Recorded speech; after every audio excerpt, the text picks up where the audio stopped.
What's good, everyone? OJ here. Welcome back to another video. And today we have more of a discussion, but I'm also in complete shock, pretty much complete shock, that a Western gaming media outlet would not follow the trends of giving whatever graphically looks the best and is the most hyped game of the year. This is something that completely shocked me. You have to remember, this is the same Western gaming media that in 2016 literally made it seem as if Overwatch had the most content that it's ever had in a video game, for it to be rounding out game of the years all over the place. And there was literally like a game mode and a half in that game, and barely any characters compared to where it is not at this point. Don't get me wrong, Overwatch is a great game, but goodness gracious, game of the year when there's barely any game modes outside of like one or two different things to do with no single player campaign whatsoever. Hey, look, I get it, I understand, great game, but at the same time, you guys know what I'm talking about here. I mean, look, we've even seen games, for example, like Death Stranding, sit there and get serenaded with 5 million different awards, yet it being one of the lowest rated games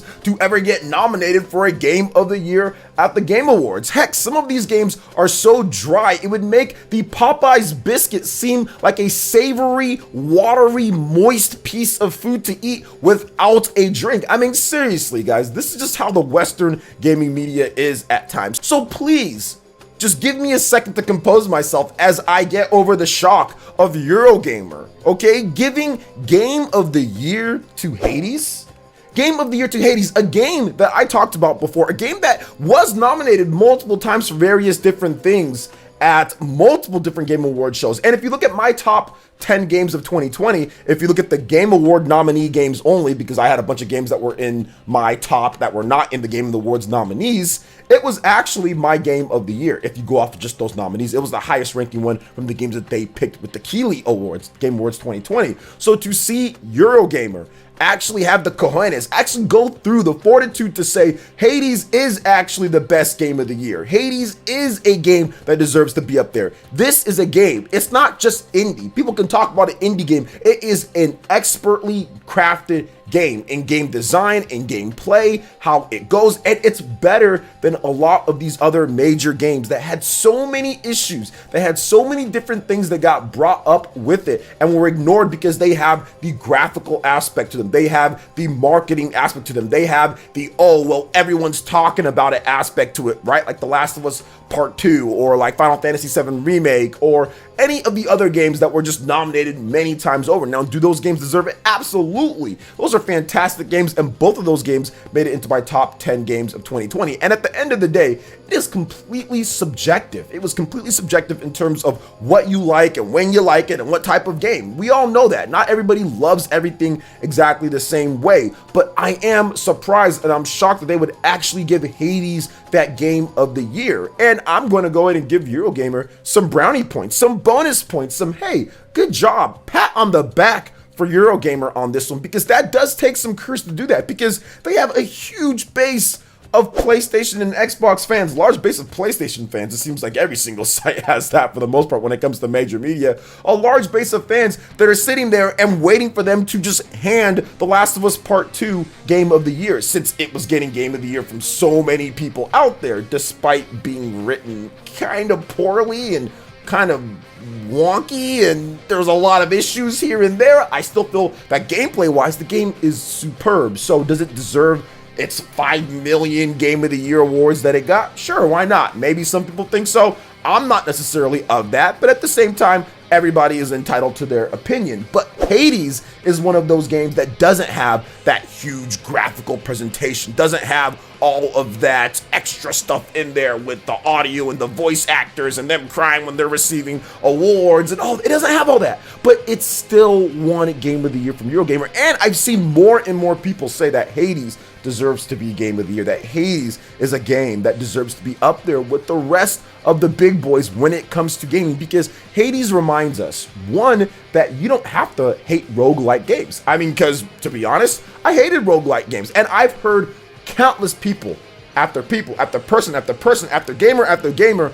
say the same thing that I said. I don't like the rogue type of games, but Hades is the game that I like. And any game that can break the mold, the trend of something that you personally don't like, that to this scale, to so many people saying the same exact thing, A game that can break that trend, to me, deserves to be up there. It deserves to be Game of the Year. It deserves to be nominated, because you're not supposed to like it. It's kind of just shocking. I'm trying to pick my words here carefully, but it's just so shocking that if you don't like something, yet this is the game that says, oh no, I like that, right? We've seen it before with various other types of games, but never to this type of scale, because usually it's pretty cut and dry, black and white when it comes to rogue games. When it comes to that type of stuff, it really is. But this is the game that so many people said, well, this is the one. It got me. Not even Dead Cells could do this. People are like, okay, well, if you like the rogue type of games, Dead Cells does it to you. You know, it's really good. And yeah, I love Dead Cells, or at least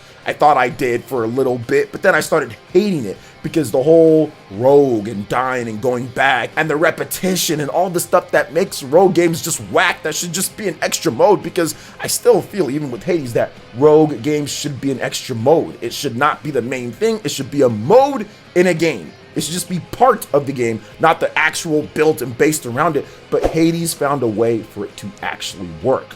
Because Hades, what they did so many expert crafted game design things. They said, hey, let's not make the game work against you. Let's take this game and build for you. Let's continue to add on top of that. Every time something does happen, when you die, ooh, bad, you know, not good, right? But hey, you got this and you got that, and now you can go and get this, or you can get that. You can upgrade yourself a bit more and you can get a little bit better. Oh, and by the way, you don't have to worry about randomly running into certain weapons or randomly going in and having this weapon that does this and all that. What we're going to do is that we're going to build all the different customizations and upgrades and all of that. We're going to let you kind of have a choice in how you build that and what it does, and then you keep your base weapon. You don't have to worry about switching multiple times, or what's this, or I'm going to get this legendary dagger that does flame damage or electricity, or I'm going to get this little P gun that does this and this. It's not like it's all like archaic. It's, hey, it's a set pace. You know what you're going to do, you know what you have to do, and you can manipulate that weapon around you in terms of what you want, maybe if you want to change it up, and it's done so well. On top of that, just like in any normal game, you keep your upgrades when it comes to the spear, or when it comes to the sword, or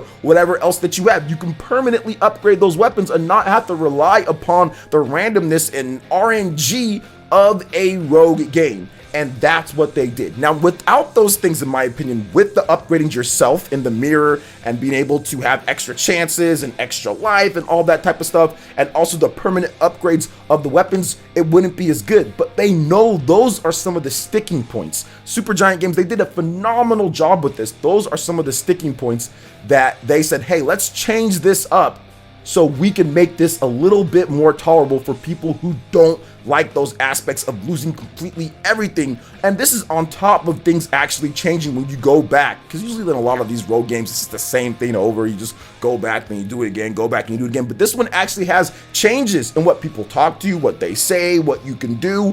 It really treats it as a real game. And yes, it's the inevitable, you're going to die, but there's something different each time when you go back and you have to start over again on top of your upgrading and everything. So they just made it in a way that makes sense. So that's why it kind of shocks me that Eurogamer, out of all places, like I said, major Western media outlet, they're European, but major Western media outlet out there, that says Hades is the game of the year over all of these graphical beasts like Final Fantasy VII Remake, and also like The Last of Us Part 2 and Ghost of Tsushima. I thought it would be locked, set, loaded, done for one of those games when it comes to Eurogamer. When it comes to most major media outlets, which, yes, Game of the Year mostly went to The Last of Us Part 2, but to see them actually have a little bit of substance, style, flavor, you know, whatever you want to call it, moxie, and to put Hades as Game of the Year from there, that absolutely shocked me. And you know what? I have to give them some kudos, have to give them some points for that, because that definitely caught me by surprise. But at the same time,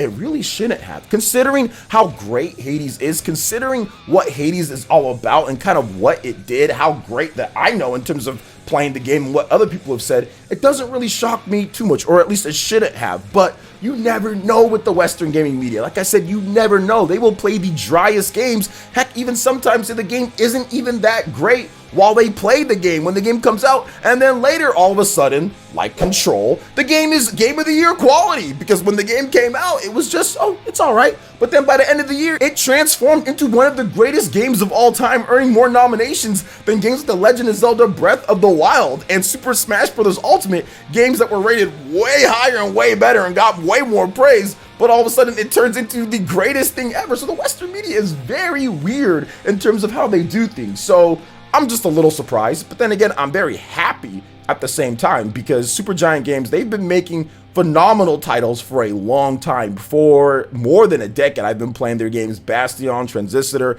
I mean, they have some complete bangers out there. They have some great games, but Hades, by far, is their best, and it's getting that praise. And it's getting those sales. Heck, awards are like one thing, and I guess that it helps out with your marketing, but the sales of Hades and what people are doing and the style of the game and the flow and everything, and obviously it would be great if there was like a follow-up or something, right? If there was more to it, but they don't really do that too much. But man, it's very good, and it's very refreshing to see a major outlet give an independent game of the year, especially an outlet as big as Eurogamer. So once again, hats off to them.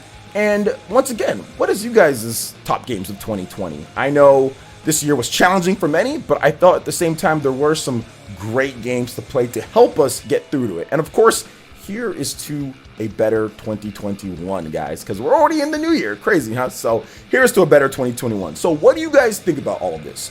Let me know your thoughts in the comment section below. All right, guys, that wraps it up for this video here. Check out the links in the description. We've got Twitter. Go and give us a follow on there. Stay up to date on all the latest gaming news and information. Also, make sure you like, comment, and subscribe, and share this video if you can. Thank you guys so much for watching, and we'll catch you for the next one. Peace.